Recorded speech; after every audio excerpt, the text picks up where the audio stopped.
Hello, everyone. I hope everybody's doing well. This is a holiday weekend, but I didn't want to wait any longer to have Laurie on. So I hope you've had a good holiday.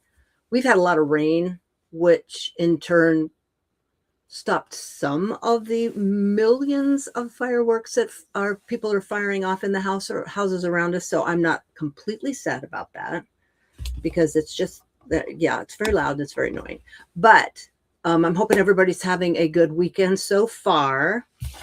Let's just look and see who's here so far. We've got Heather from By Brush Bone Indigo Ash.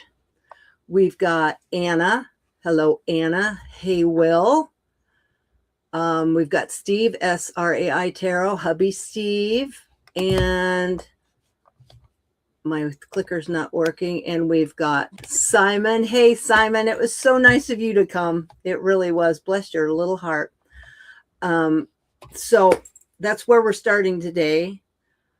I wanted to bring Laurie on because she is so multifaceted, so many talents in so many ways, and so creative. And she's the artist I wish I could be. Simon mentioned her on his channel long ago. I don't know. I had to be a year and a half, better, 2. I don't know. She had done a tea leaf reading for him, Simon at the Hermit's Cave.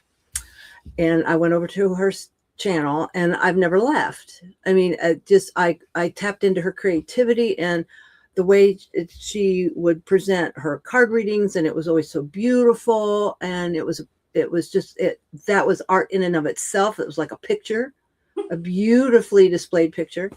So I've been following Laurie now for a long time, and I'm thrilled to death that she is going to create and is in the midst of creating an oracle deck. And I wanted her to come on and share how she became an artist. I want her to share, some of the mediums that she uses, some of her training. And I wanted Laurie also to share what prompted her to finally take the plunge into her oracle. Because she's been a tarot reader for quite a tarot and oracle reader for a long time. So I'm probably not going to be doing a whole lot of talking, and I'm going to have Laurie up on the screen the majority of the time because I am fascinated by this whole thing. I'll be watching the questions. If you have any questions about what she does, how she does, what she uses, I'm just super excited about this. So anyway, welcome. I'm glad everybody's here. And I'm going to pass the torch to Laurie. I'd like for her to start by just how did she start in artistry? Was she an artist as a child? Did she go to art school? Yada, yada, yada. So Laurie, take it away. Okay. Now you're going to have to, as I say, jump in once in a while. Just pretend you're in my studio. I will. Chat. I might go off on tangents here, but how did I start? I didn't start early kids as far as a natural talent.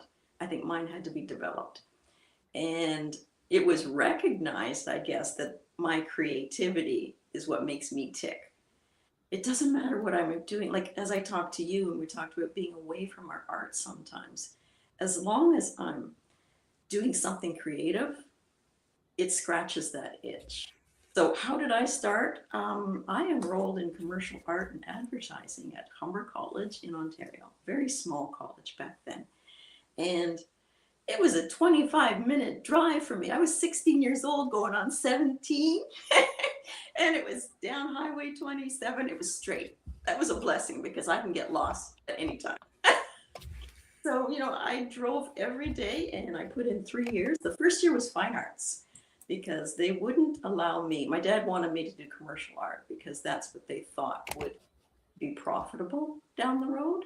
Because I grew up in that kind of setting where if you're not making money at something, it's not worthwhile. Yeah. Art now because I'm not in this for the money. I'm in it for the joy and the pleasure and the peace of mind that it brings me. So yeah, I did the 1 year of fine arts. We learned how to do photography, loading cameras back then, not digital stuff like this. Yeah. In with your best buddy from class, and it's like, have you got it? No, I've got it. No, you got it, and you're trying to get it on feel and Yeah. put it in all that developer stuff, so, but it gave me that joy of photography, because I just went through my storage in the last little bit, and it's that photography that I started with at college that got me into having, I guess, my own material to paint from. That's important, composing that picture, making it your own, and then, and it was different back then, because when you dropped off your film, I mean, if you weren't at college, you was just a person with a camera, right? You dropped off Yeah. your, sometimes you waited for a week A week. photographs to come back, but it was like Hmm. Christmas, and you open them up and you start composing those pictures. So I learned that. I learned fine art, and that was a shock too, because at 16 going on 17, you're looking at nude models, and I'm like, what? So you prop up your easels, and they had all shapes, all sizes, which was wonderful. And I did like life drawing, but I wasn't good at feet or hands. I could do everything in between, and I prefer to draw the woman. It's just more fluid. It's more. Yeah. I mean, the man is Hmm. chiseled, and but not all of them. Some of them came in, but we had pregnant ladies. We had everything. And so I did enjoy the fine art part of that, as far as the drawing. But it would be a challenge, because some days you'd step in, and we had a female art teacher who was fabulous. And those metal stools with the little plastic seats on them? Yeah. She had a platform in the middle with all our easels around it. And it was like a jigsaw puzzle. Okay, there you go, draw that. What? That Yeah. was Yeah. terrible. But you give me a nude up there, then I was fine. I could concentrate and be calm. But I mean, you get through it. We learned printmaking, we learned all kinds of things. And then I went to commercial art. And you learn how to compose again, so that art energy comes through again, but you're composing an ad, usually a logo, a letterhead, an ad, but it's still choosing placement. As we discussed earlier, you got the title, you got the image, and we didn't have clip art back then. We had to draw ahead. Yeah. Yeah. Yeah. So I always go back to, I stumbled with some people when I actually had a job later on in life in an art printing house. And I couldn't understand why the young kids couldn't draw. He needed a champagne glass, whatever he was doing, but he hadn't built that knowledge up in here, because times were changing, and clip art Hmm. coming in, and they could just take an image. And I'm like, but if it's not the right image, you got to make it the right one. But commercial art was 2 years, graduated from that. We had 3 classes of probably 30 people, but it was grueling. There were nights when I was up till 2:30, 4 in the morning trying to get. We had tempera paint back then for some of the ads that we were doing, if they were color or they had given us an assignment. Tempera paint is not something that likes to lay flat when you're doing it in large sections, Yeah. and you'd have to start all over again. Yeah. So I learned tempera paint, I learned composition, I learned how to do commercial advertising, and I did work in that field, but not for other people till later on. I freelanced. Again, in our home, we grew up with that. If you're going to do something, do it for yourself. But now you look back on it, my husband's got a pension because he worked for the government. You choose wisely, people. Yeah. I get it. I get it. So really, you've compiled taken all of your knowledge. You've taken, and you're back to it. You're taking your photographs, Yeah. and you're creating from that. Cut back to going to the film hut to pick up your pictures. Although you don't have to go to the film hut now.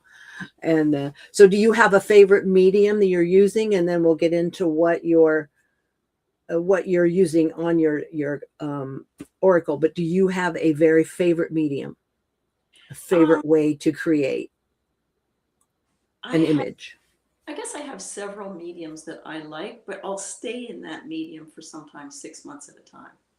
So I started with Heather at by Brush Bone Indigo Ash, and we were doing soft pastel. I trained with Ben Connis in Texas for soft pastel, and you learned, as we discussed earlier, doing a grid and working on Mm-hmm. the focal point and all kinds of things. But there's something about pastel that is light, that is fresh, and they've done studies on it. It will outlast most things, even in galleries, if it's treated properly, because it's a chalk, it's a pigment sitting on top of paper. So if I'm doing garden things, I'm going to go to my pastels because it'll give me that soft texture, that flow. If I'm doing something edgy and more modern, I might work in acrylic. But over the years, I learned to stay in one medium for whatever it is I'm doing. So, for instance, the pastels with the flowers, that was 6 to 8 months, and especially if the people are drawn to it. There's something about, it's sexy, it's sensual, even to look at. So then, I do acrylics, but that's going to be more modern. That, as I say, that's going to be more edgy. I like oil if I'm going to need to have texture and soft variants of tones and things like that, because you can use mediums with acrylics, but oil takes you on a whole different path. Yeah. It's like having several love affairs. Yeah. Yeah. They're all different. Yeah. Different textures, different. Yeah. But So go ahead. no, you go ahead. How did you come to choose what you chose for your oracle? Because it's small. Where's that thing that I have here? Here. I'm doing it this size, which is 3 and 10/16 by 5 and 14/16. So this is not large. So for pastel, if I was using pastel pencils, it might have worked, but Mm-hmm. um, I wouldn't use oil. I wouldn't use acrylic. For me, it was a natural fit. I'm going to use watercolor. And it proved to be the perfect medium for me for this. There's no dry time. I mean, and I'm using less water because I've watched some artists over the years who get more intense color, and I liked that. So it just Yeah. means picking up less water, using more pigment, and getting that energy, that color, that saturation that I love so much. And I think Simon has also gravitated to some of that saturation. A lot of people are right now in the cards. Mm-hmm. Yeah. So I did bring um, something go as far as what I'm working on and how the photographs make a difference, because this is from my stash and they're two different photographs, but I got the feeling of loving the forest here, but I like the texture that was happening on here. So I merged it this way visually first to see if I liked it, and then it became sketching it out. And I'm using watercolor paper for the entire, and this is aquarelle, and it's got a texture to it. I like, if I was doing commercial art, I would want something that was smooth, a hot press paper, but I like this texture one. And it's by Arch. So it's 100% cold pressed. Yeah, that's when you get the texture. So I'm just going to show you one of them that I'm working on. It's not finished yet, okay, people? But this little baby here, Oh, so beautiful. Beautiful. but I learned as I went along to do the sketch first, add in the watercolor, but then it comes to a stage where it's not enough for me. I got to get more time. Then I went to watercolor. And so this photograph helped me get to this stage. And It's beautiful. I was trying to show you earlier when we zoom into here, Lord of the Rings, there was some ents in the forest that began walking the tree. These guys just sort of came and I let them. So it's like a father and son here in the forest.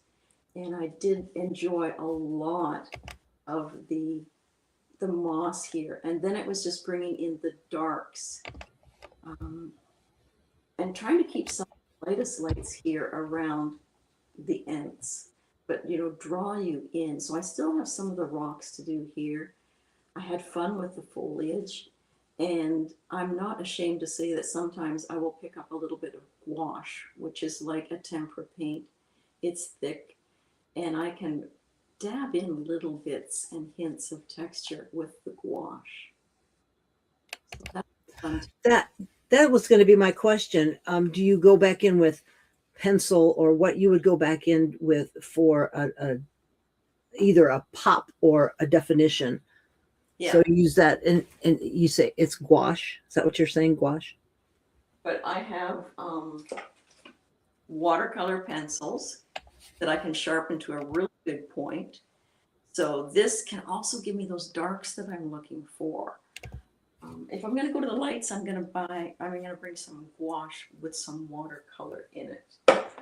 You can see here pencil crayons. So I organize according to colors: red, orange, yellow, green, blue, violet. And then I have some pencils over here, but you got to have something to sharpen with the whole time, because a sharper pencil works better and gets in, especially when you're doing something this small. So I'm going to hold up. This is what I'm using. So you've got some white watercolor versus some of the designer gouache. I don't get as much good action out of a watercolor white. It goes into the paper too easily. It disappears too easily, and you lose it. Whereas I'm using gouache, it sort of sits on top. And this is a Winsor Newton one. Do you add water to the gouache at all? See, I don't know anything about paint. A little I have bit. colored pencils. I've got colored pencils and crayons. You can use the watercolor pencils dry, or you can dip them in water, or you can put it down like I do and then bring a light brush over top with a little water in it to make it happen.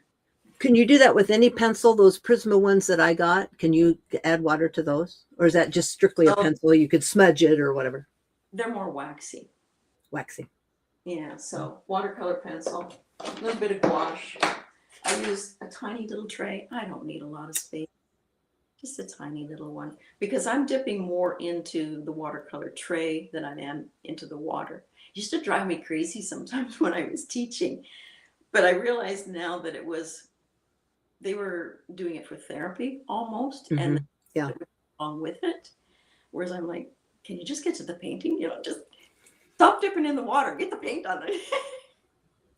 So you chose that size specifically because you're making an oracle? Yeah. Like we had to do for that Outer Hermit's Cave deck, there was a specific frame size that they gave us. And you chose that for the end result for your oracle deck card size? Trying to position the pictures in the exact same spots on each of my watercolor pages, so it'll be easier for the printer.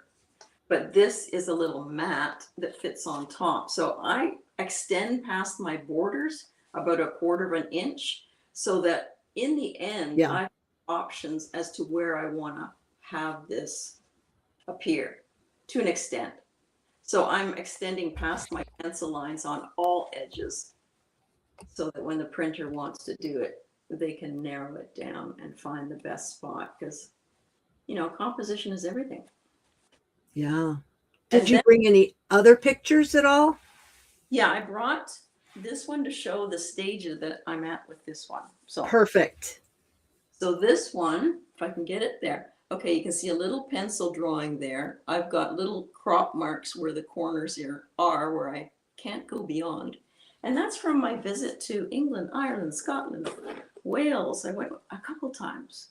So I'm using this as beautiful composition. And then I'm bringing in things that I find in all the other photographs. I love the rockery in here. So it'll change as I work along, but I want some of this. And I'm finding that there's little creatures appearing. Like I was pointing this one out earlier. See the face in here? Oh, yeah. That to me is exciting. So it'll probably somehow end up in the oracle. And I wanted to show you also that, sometimes paintings just don't happen. gather the tools that you, or the items that you want to include in it, but you also spend some time with those items, and this will help explain it a little bit here. So in order to get, you should see this computer area today. It is nasty as far as stuff everywhere, but a girl's got to do what a girl's got to do. So You betcha. this is Oh my gosh, look at that. Oh, so that's a finished watercolor and pencil. oh, gorgeous. Because I was 5 minutes away from the ocean, part of my meditation in the morning was to go there and pick up things to work on and include. So this came before that, gathering shells, gathering leaves, and in the sides, you Wow. can see the indications of the colors. And I make notes then to myself as to what colors are working or what I see within the objects. You are so talented. My goodness. But that's the fun of it. You spend some time, you study things, because later on you might want to include it in a painting. Yes, yes. Look at the depth you get, the shading. That looks like a pressed flower, for crying out loud. I'm fascinated with your artistry. It's amazing. But when we go back to composition again, I'll show some of the other pictures that go with the oracle as well. I just want to say that, when I traveled, I used to love to take photographs and bring them home and then make them into a series of paintings. And this one is from Marion's garden. But I wanted to show you that you've got a photograph, but you can make it so much better by combining some interest, especially if it's in the focal point. So this little statue, I don't think it was in Marilyn's garden that I visited, but it's going to get it. I have done this once already in pastel, so it will be fun to do this in watercolor. But you have to have the playfulness, because when I taught one fellow, he was quadriplegic and I loved him. He was so inspirational, but if there was a telephone pole in one part of the picture of his photograph, that telephone pole went in. I said, come on, you can pretend you're God for the day. You can move that telephone pole. No, it's supposed to be there.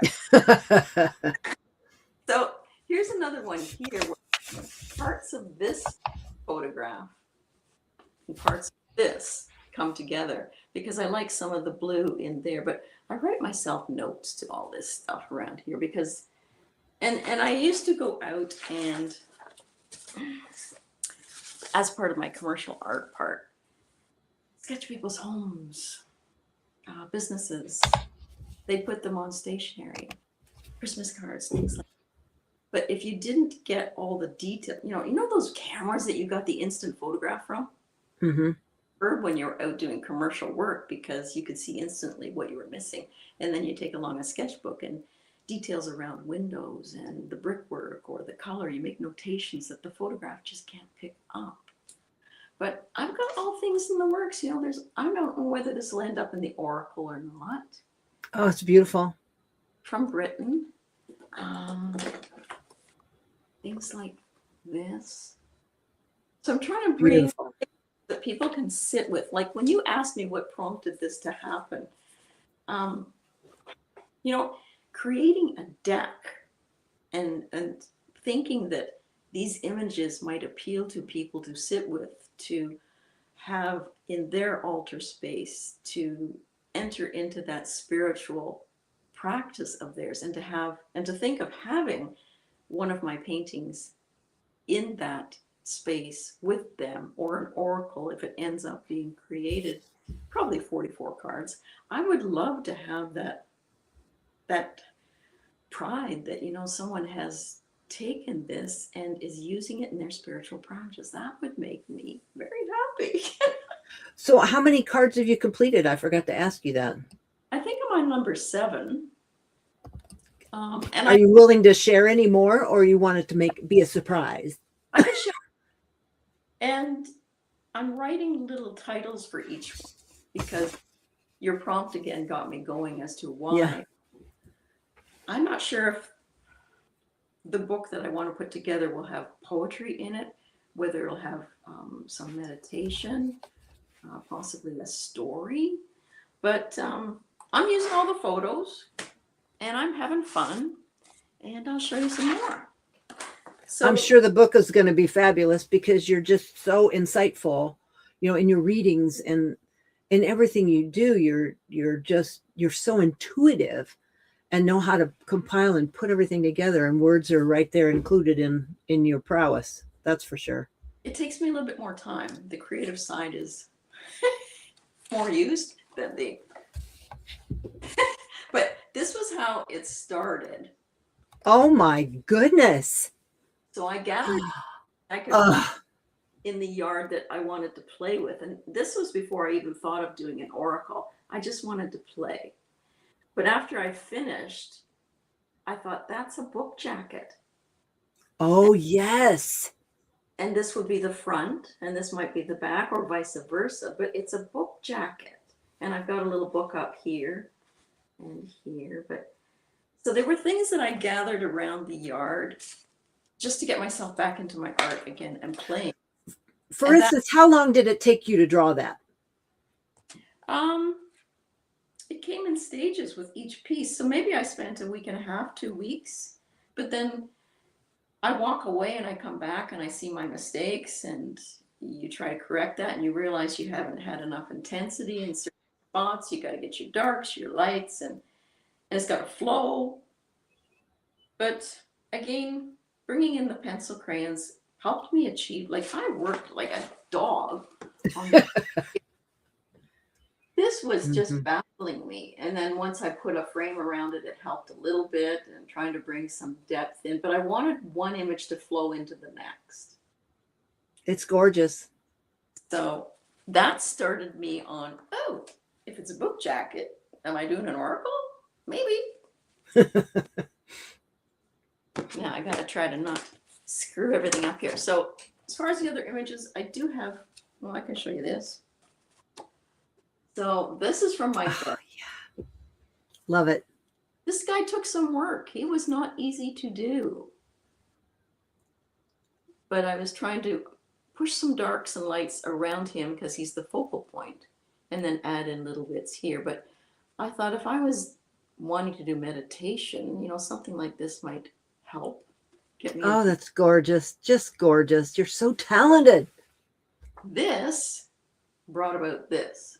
So you can see, you get to play God or Goddess, you change the colors. You make it better. So if I look at the first one with the Buddha, I've got Sanctuary so far as a title. Working with peacefulness, mindfulness, grounding. And then this one here, the blue one, so far I'm titling it Fragmented Memories because it's emotional. I'm trying to get people into the depths of their emotion. And with the fragmented ones, what have you forgotten? What do you need to call back? Or shattered. Maybe this is shattered memories because some of that leaf, it's disappearing, it's drowning, it's rotting, it's decaying. There's all kinds of things I think that could come from that. Definitely. Okay, so then we're on to a little bit of trillium magic here now. So you've got trilliums and you've got a decaying tree.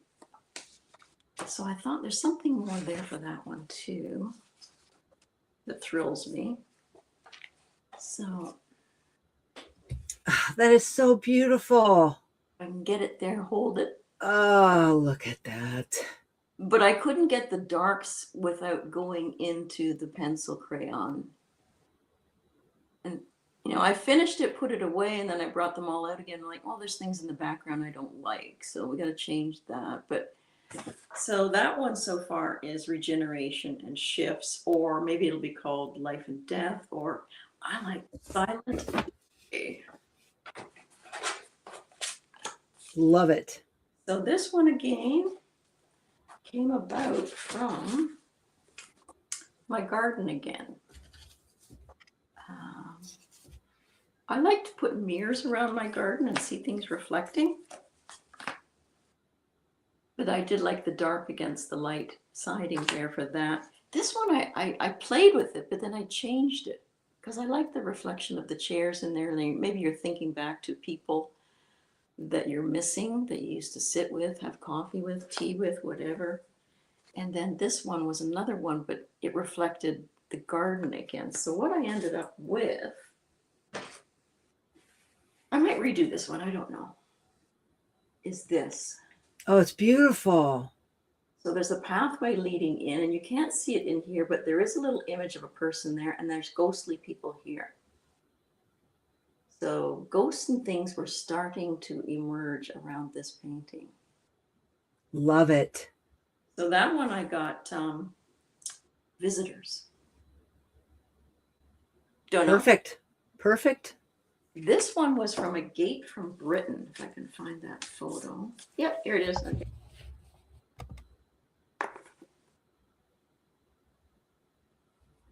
I think this was from a bed and breakfast.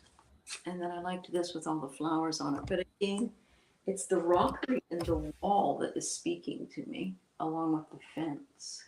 Oh my gosh. I just don't think you understand how talented you are. It is so beautiful. There's so much detail, yet you have, within that detail, it's so soft. Can you see the little creatures and the rocks in here? Yes. Oh my gosh. Your colors are just fabulous. So the gate is like to entice you to go deeper, to go within. Whereas this one, it's more peaceful, you know, just drift. Yeah. So got some titles on that one.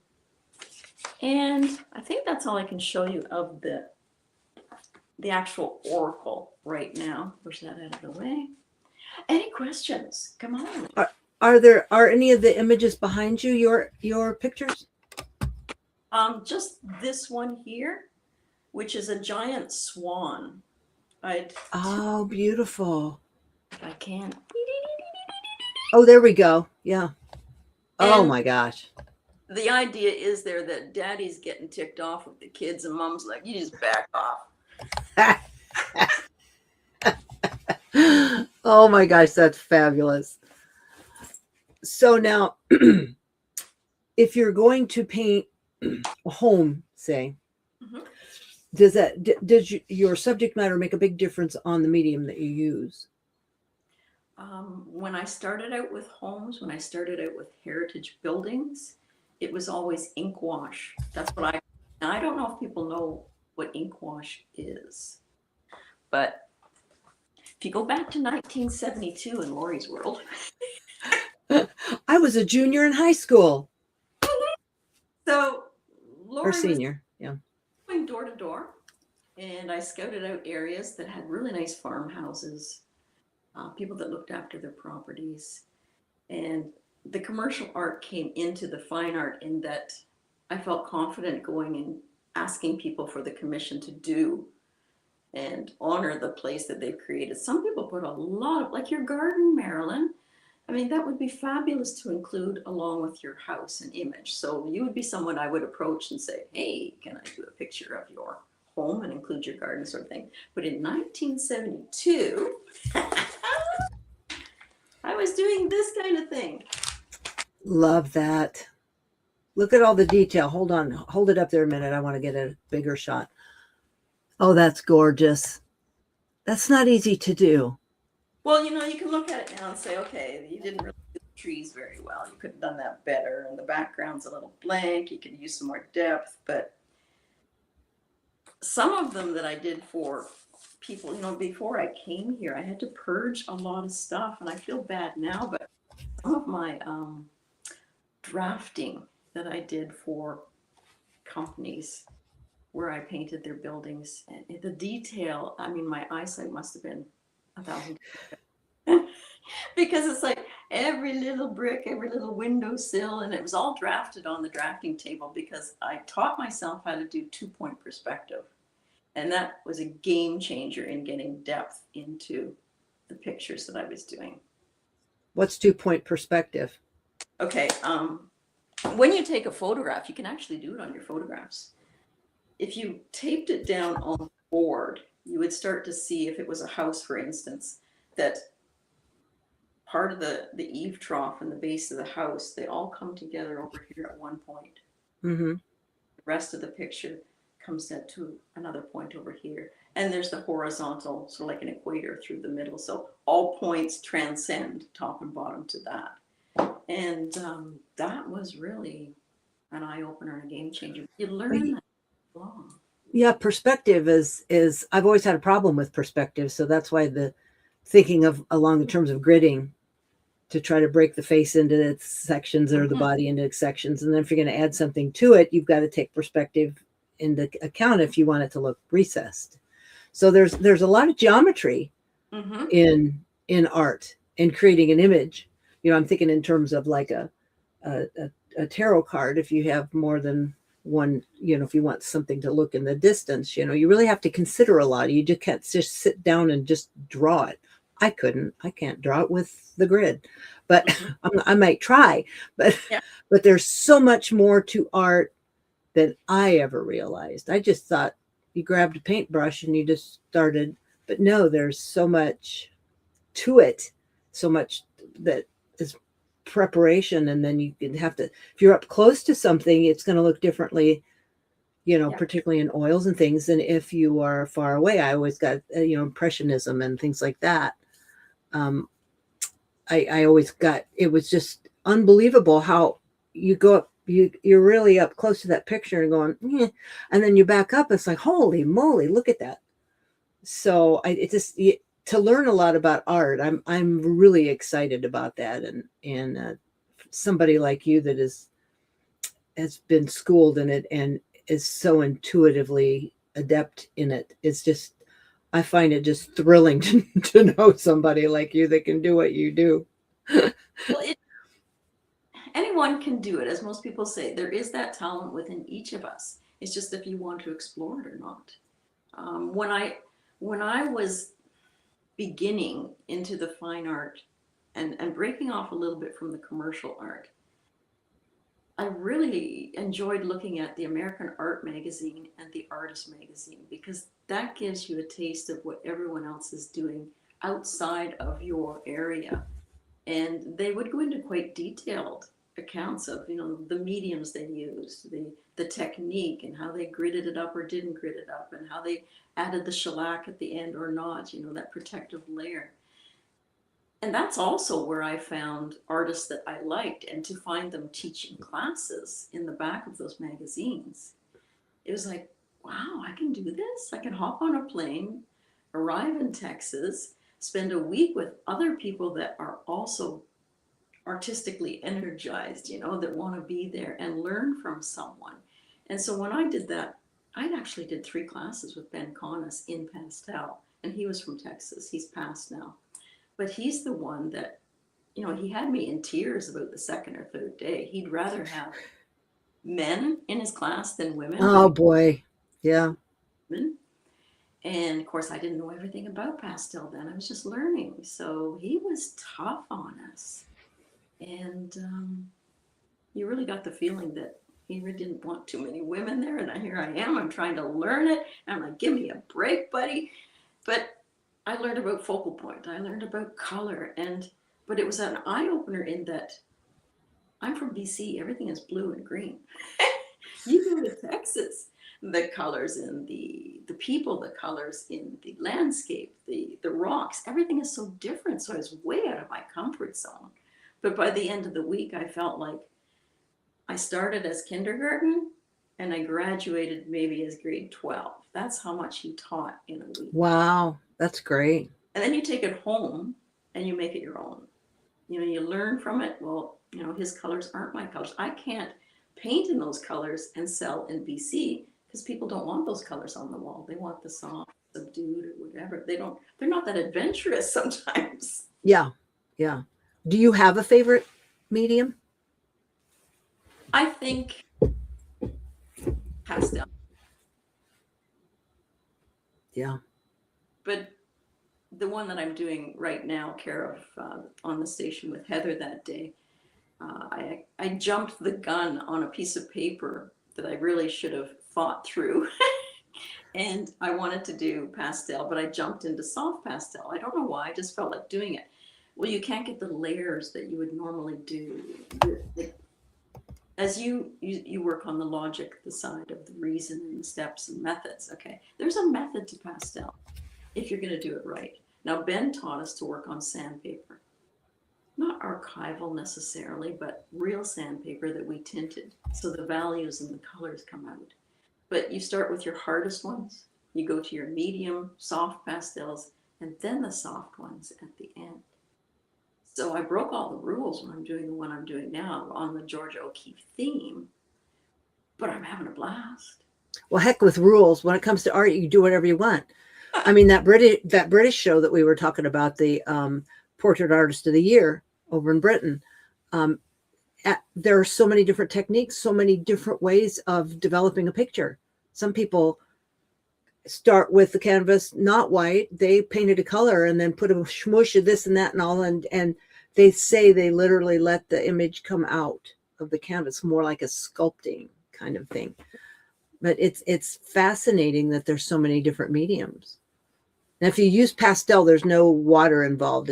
That's strictly, it's kind of like a crayonish. It's not crayon, but do you use water? You could, if you did it on a watercolor paper, you could use turpentine or you could do water and push it into the paper, let it dry, and then work on top. Oh, But oftentimes with Ben that I studied with, you didn't smear the pastel. But I got the feeling with Georgia that things were soft and fluid. So I actually was doing that. But now, when I can almost hear him in my head going, "No, what the hell are you doing?" I just teach you. but that's kind of the nice thing about art. I mean, you can like it or dislike it, certain techniques, certain things, but there's really no right or wrong. You got to play. You got to find out what's right for you. It's good to have a foundation so you know how to mix mediums, how to mix the paints, but now, I mean, I guess you could find a YouTube for that, but there's really no right or wrong, and that's an important issue for a brain like mine. Is you don't have to follow this particular rule. You don't have to draw the face like this. A eye doesn't have to be drawn this way. It's good to know how to draw an eye or whatever, but there's so many variations. There's no right or wrong. And that does lead into tarot and oracle. There's really no right or wrong in how you create any of that. It's a matter of whether you resonate with it, or that's your taste, or that's your color palette, or that's your nini. So, I mean, the fact that you have learned so many different mediums, that's an advantage of having gone through school for it. You were tapping into things maybe you didn't even know you were interested in, or play a role in developing a different type of medium. So learning all that has had to have been very helpful in you finding your path. And having done art and schlepping it around to craft fairs and sales and things like that and galleries, you learn that if you're going to do pastel, there's a certain way to frame it too, and that can get expensive. Do you have to put glass over it? You have to have 2 or 3 layers of matte board, and then you use glass. You can't use plexiglass. So some people that Right. send their pastels into competitions in the States, if we lived in Canada, then you got to think, if they're asking for no glass and they want you to use plexiglass, you can't put that on top of pastel because it'll set up a static and pull the pastel right off the. So it becomes like, why did I choose watercolor? Well, if I decide to send the images, there's going to be less smearing and less damage to the Yeah. artwork. If I wanted to send pastel, it'd be a nightmare. What if they? It'd be kind of like charcoal. I mean, it's the same kind of thing. I don't know. You'd have to put glass over charcoal, I would think. Yes, you do. Otherwise, it's going to smear all over the place. And so if I want to do acrylic, that would ship easily. And you don't have to put glass on it. So when you're entering competition, you have to consider all of that. And size is a factor. If I'm using acrylic in the size that I'm using for the oracle, I think that would have been a challenge for me. And it dries so damn fast on your brush. It's dry Yeah. as you speak. And so watercolor and pencil crayon for me for this has been, I think, the best choice for me. It's not killing me. Well, that kind of leads into my next question. If somebody were to want to create somebody like me that has no artistic training, has a huge interest, but moderate drawing, yeah, what would you suggest as a good beginner medium to work with? Um, some people find watercolors very difficult. They say they're very Yeah, unforgiving. Whereas acrylic, as soon as it dries, if you don't like it, you can paint over top of it. there's So, that. There's that. you're, You can layer it. yep, if you're a beginner and you're starting out, acrylics might be the thing for you. Don't go too small though. Get yourself a good size one, because if you go small at the first, you're going to feel restricted. You want to be, having fun and feeling playful. And if you make a mistake, you can certainly gesso over it and start again, or just start. Even in my pastel that I'm working on for Georgia, I make mistakes. I can walk away 2 days later, come back and go, what are you thinking? That's wrong. I had some flowers that, they looked a little flat. And I'm like, there's something wrong with this. Flowers don't grow like that. So I twisted some of the leaves and got it more three-dimensional. And I'm trying to also combine the flower as it morphs into a butterfly. So then it moved better, but you can't fall in love with your work too soon. That's the biggest problem I think artists have, is you put it down on the paper, you put your energy into it, and you think, oh, that's great. Someone walks by and they see what you don't see, until you can walk by it and really be critical and say, I could do that better. So in my pastel, I was screwing up, and I thought, well, now what do I do? Because it's the softest of soft, and the paper's not going to accept much more. So I took a paintbrush and I wiped off all the pastel in that area, and I replaced the pastel on top. And I would have never thought of that if I hadn't had that mistake happen. Do you have trouble deciding when it's done, or do you know, okay, boom, it's done? Or do you keep thinking, oh, well, I mean, yeah, yeah. How do you finally decide it's okay? When it's not pissing you off anymore. When you can put it in the over here and leave it, then it's done. Yeah, that makes sense. When you can, some people like to hide away in the studio and finish it before, it's got to feel good to them before they bring it out. And Uh so, huh. yes, you could say, for me, I know it's done when I wouldn't be embarrassed if someone else saw it. Yeah. Yeah. And they might still find things about it that they don't like, but if I'm comfortable with it, okay, I'll show it. Yeah. I would think that at some times it would be hard to say, well, it's done, or, well, maybe I should add this, or maybe I should add that, or maybe, but as a, as a veteran artist, you've developed that. I would think for a new person, it would be kind of hard to know when you're done. Like, oh, But I could be better. it's fun sometimes when you get to watch someone else paint, because there are those moments when it's done. But like you said, they think, oh, I'll just add this. Or that's when you screw it up. When you go, Yeah. I'll just add no, and then you're spending the whole night going, why did I do that? Yeah. Yeah. If you think you want to add something, walk away and come back later. That's the key. Well, just getting anything down on paper would be a challenge for a lot of us. So seeing somebody like you that's got so much talent, that seems so embedded at a cellular level, your creativity and all, like I said, when you're doing your tarot spreads, or you're doing your spells, or you're doing your card readings, and it's a thing of beauty. And when you did your Santa Muerte, and I mean, everything is just so artistic. You can tell that it's you at a cellular level. It's like a musician that's an exemplary born a musician, and they sit down at the piano and they can just play. You obviously have innate talent in there somewhere, maybe an ancestral gene, perhaps. Did you have the artists in your family? Well, you're making my head too big. I don't see my any better than anyone else. I just see myself Oh, playing I do. and doing what I do. But as far as ancestral go, no, they were more into teacup reading. Um, a different type of artistry. That's that's an intuitive art. Yeah. It's just in a different format. My dad used to design and have people build houses and then sell them because he was in real estate. So I saw him at the drafting table sometimes doing a very simple, I guess, 1 or 2 point perspective of the house design that he had in his mind. He wanted to be a musician, but then there's that thing, Got to make a living. got to make a living.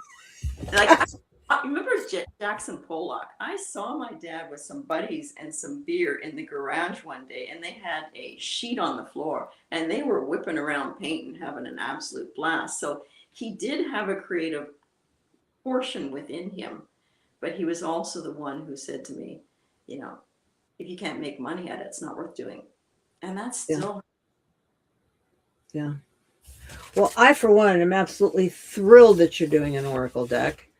And I'd love to have you back on when you down the path. And I'm sure you'll share on your channel as well. You've got 3. You've got Craggy Brook Witchery. You've got Craggy Brook Artistry. Craggy Artistry. Craggy Brook Artistry. And then your other one is Gardening with Craggy. Yep. Yeah. So, I mean, you are a busy bee, plus you're doing an oracle. So, and who else knows what else? You're planting and you're gardening and you're doing all these things. So I admire your stamina. Well, I only got so many years left, right? Yeah. Well, I got a few more than I do. If my hands get too arthritic, I'm not going to be able to get that tarot deck done. That's the thing. It's your eyes and your hands, as you age. So you think of Monet, he was blind at the end and so arthritic that they had to carry him around, but he was using his fists basically. So you do what you got to do. I might as well do this when my eyesight is still pretty good. Yeah. Yeah. But it's not something that doesn't come without stress. And I'm not looking forward to the part of it where, it's print time. Yeah. Yeah. I mean, and that's a whole different thing. I mean, down the road, we can maybe get to that. That's kind of a foreboding thought for most, I would say, and writing the book. Right. Although, you can self-publish a book pretty easily right now, but it's still, you got to set it all up.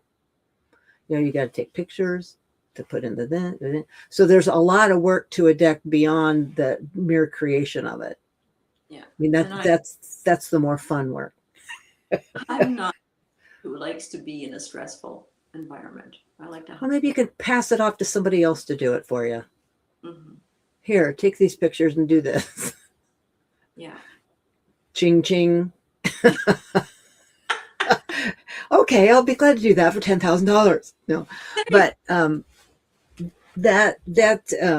getting down to the nuts and bolts of actually publishing, that's a little bit more stressful situation. I mean, I've backed a ton of Kickstarters, and there's people fraught with problems, with shipping and this and that and printing, and lots of people print in China. Well, so you would want to contact somebody that's done this before. And do you have a particular printer like Libra Moon?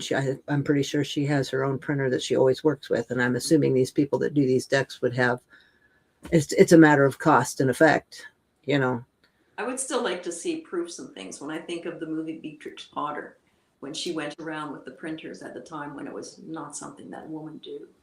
But you have a way that you want it to appear. You want the colors to be vibrant. Yeah. You want the composition to be right. Yeah, they do. They send you the proofs and you say yay or nay, or you want to do this, or I don't like that, I'm going to change this. And so there's a lot of work beyond the imagery. Mm-hmm. So it'll be interesting to watch you along the way. Now, how many cards do you think you're going to have? Probably 44 is sitting in my head. Wow, you've already got them in your head. Oh my gosh, that's fabulous. And then I have my tarot deck that is basically completed, but I want to go back and thicken up the paint. And it's been 6 years since I completed it, and I'd be looking at it with a fresh eye. So I'll be able to see things that I want to tweak about that one. Well, we're just going to be staying tuned. That's for sure. That's for sure. Well, I can't thank you enough for doing this with me today, and everybody that came to watch. I hope you enjoyed this. I'm just fascinated with the whole thing. I'm just such a fan. I'm just a huge fan. Um, and I hope that you will continue to share. You know, some people kind of like to keep things under wraps, and if you want to keep them under wraps, that's good. But I want a sneak peek periodically. I Well, want watch a sneak peek. your mailbox. There you go. There you go. Well, thank you everybody for coming today. This was just so much fun. I was thrilled to have her on, and we'll be watching. I've listed all your channels, and we'll be staying tuned for your gardening and your artistry and your tarot and your all of your fabulous potions and mixings and the things you're just so multifaceted. It's just fascinating. You're fabulous. You're just fabulous. I got to give you credit, though. You pushed me to get my art. So this oracle will have to have a dedication in there to use. Oh, thank you so much. Well, I'm so glad you are back into that art, because it's just like I said, that's just you in the cellular level. I mean, it just oozes out, oozes. So yeah, yeah.